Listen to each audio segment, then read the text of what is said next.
Hello and welcome to another video. Today we have a great board on our bench. This is a Corsair Extreme, I think. No, Corsair X670 Hero, right?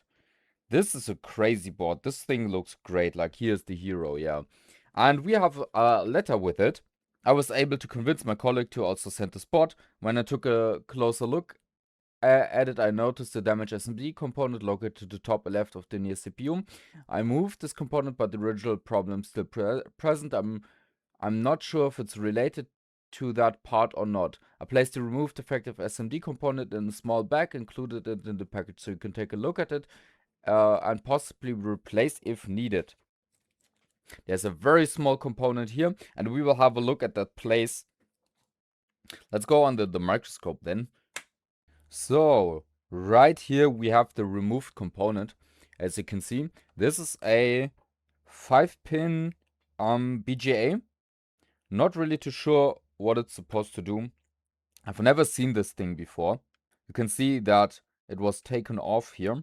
And we see more of these right here, as we can see. This is probably the same component, but I've never seen them. There's another place here, and this probably was never fitted. So yeah, interesting. I have no idea what those are. I've never seen them before. And yeah.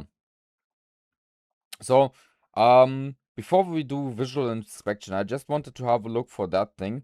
Let's have a quick look around the CPU socket, but I first would want to make some measurements on this board to see at what point this is, because I also don't know, is this like stuck on a CPU LED, on a DRAM LED, what is even happening with this board. So let's go to the overhead once more and let's see for measurements. So let's do our resistance checks. We're going to start over here. So let's see. This is, as far as I know, a 12-volt connector. So the one closer to the latch should be 12 volts. Is that not? Okay. Okay, so that is not. So this is probably the one that also goes into GPUs, and here it's reversed. So for GPUs, you probably have the 12 volts, the ground, closer to the tab, which is in case this one, and then the other side is the 12 volts, which has high resistance. Okay, so then let's see 3.3 volts right here. 130 ohms is kind of lower, but it might be fine. Let's see, this is 5 VSB here, has high resistance. Then this is 12 volts, high resistance, and 5 volts. High resistance. Okay, so these are all fine. Let's move to the 24 pin, to the 12 pin EPS for the CPU. So let's see right here. So seeing from the 12 volts to ground is high resistance. Then we take the upper one, which is 12 volts, and now we're going to check for multiple of these phases if none of the MOSFETs are shorted through. So I'm checking the SOC line, which is the right one, and then many phases on the left, which are all V-core, and these look all fine. These all seem to have kilo ohms of resistance. That is very good. So we don't have any obvious shorts on this.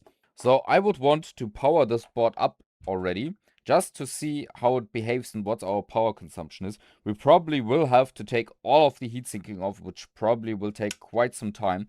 But yeah, let's first see what the power consumption of the board is and how it behaves. So let's first test together without a CPU in here. So we have 12 volts at 180 milliamps. That is fine, because we have these LED matrix. It's kind of hard to see right there, which is lighting up. So that's taking some power. Then we also have the LEDs here. Let's see if it reacts to the power button while we don't have a CPU in there. Okay, without a CPU, this does not react to the power button. Okay. But so far, I got to say that the power looks fine. Like 180 milliamps for what it is, looks to be okay. I don't even think we can check many voltages currently, because this board is so packed. There's like so many heat sinks everywhere. I don't even think I can reach a lot of the coils here. Yeah, there's pretty much nothing I can really reach here. because, yeah, just heat sinks everywhere. Well then, let's plug a CPU into there and see again for the power consumption. I'm guessing that the CPU socket is fine.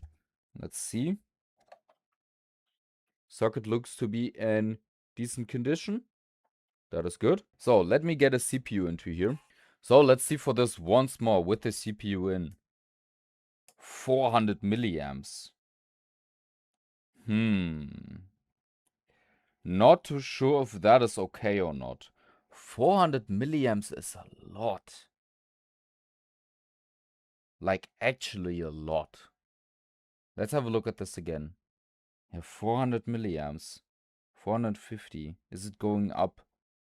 Or is it going to stay like that? That is high. Let's get a thermal camera out, because I'm not too sure about 450 milliamps. So, I have the thermal camera set up. Let's see now. Oh, there's something getting very hot right here. Okay, is there anything else? No, I don't think so. There's just this. Okay, let's see again. Okay, where is it? It's here. Okay, I have to take out this M.2 cover here, and then we can have a look again. So, let's have a look right here. So, I think... Oh, was it this? Oh, no. Oh, no. I've seen this thing so many times. Oh, no. If this one is the broken chip, we are done here. And I think it will be. I don't think that any of these are shorted. I think it will be that clock chip. Man. That chip, sadly, is notorious for failing. And there's no replacements for these. Okay, let's verify this with the thermal cam. So let's see. There's the chip. Let's see if when I turn the power on. Yep, it's that chip. Man, that is so bad. Yep, that chip is definitely dead, and there's nothing we can do about that. So, this chip. There isn't too much information about this chip. Let's go under the microscope again. Let's have a look together. So, this chip, this is a clock chip. G5 Pro clock. This thing provides clock for multiple places, for like the PCHs as far as I know, and the CPU. And this thing is notorious for failing. And there's no way of getting this clock chip as far as I know. I will check again in the repair community, but pretty sure this thing is nowhere. Like, there has been, I think, 2 videos of where someone had this exact same failure and couldn't figure out where to get this chip. There's Fix the Pixel, I think he's called, had a video on this chip, and there's Black Horse Repair, I think he's called, that also had this chip fail on him. And both didn't get to find any replacements for them. I'm not too sure how far we have gotten now of like identifying what this chip is, and maybe if we could replace it with something different. But that chip is notorious.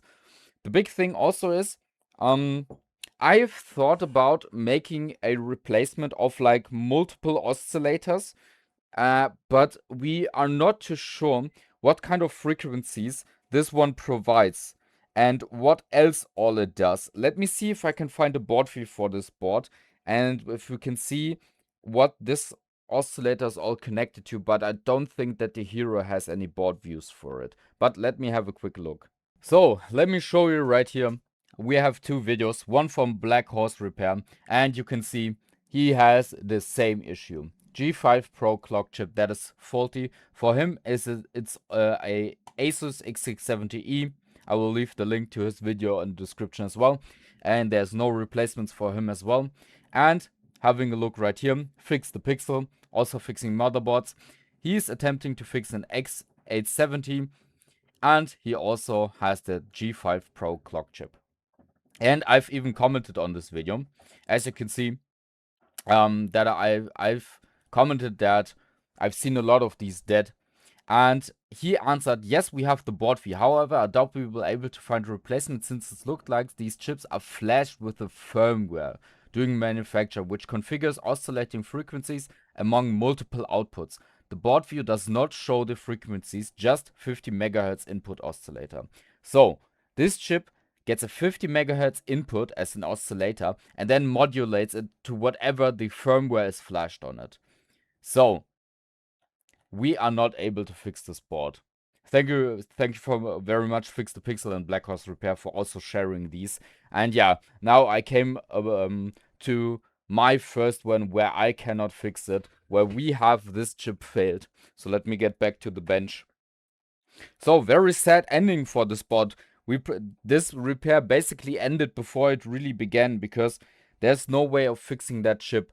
Like, as they said, we could theoretically figure out what kind of like standard frequencies could go, for example, to the PCH or the CPU and rebuild that. Like, in one of my live streams, I've used a frequency generator in order to put in the frequency for a CPU and make it work.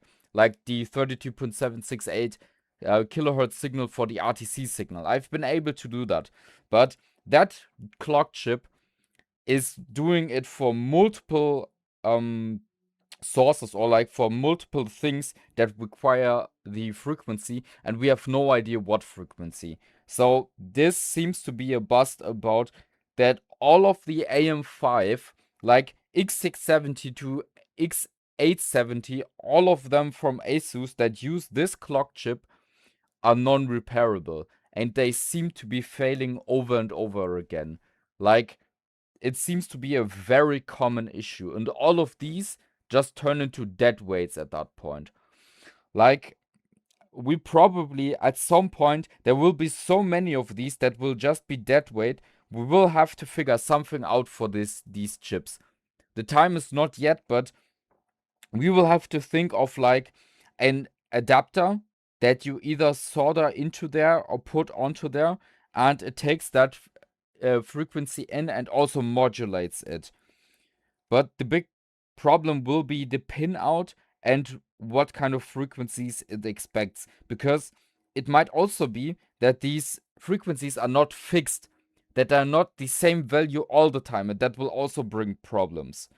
Like, we just have too little information about this. So very sadly, if you see this fault and this chip, it's sadly game over. There's nothing you can do sadly on this. And yeah, I'm very sorry for the customer. I'm not too sure what that thing up there had to do with it, but it doesn't matter. The board is dead. It is sadly useless with this chip not working and no replacement to be found. So the only solution to fix this is to get the exact board, like an X670E Hero, and take the clock chip from there.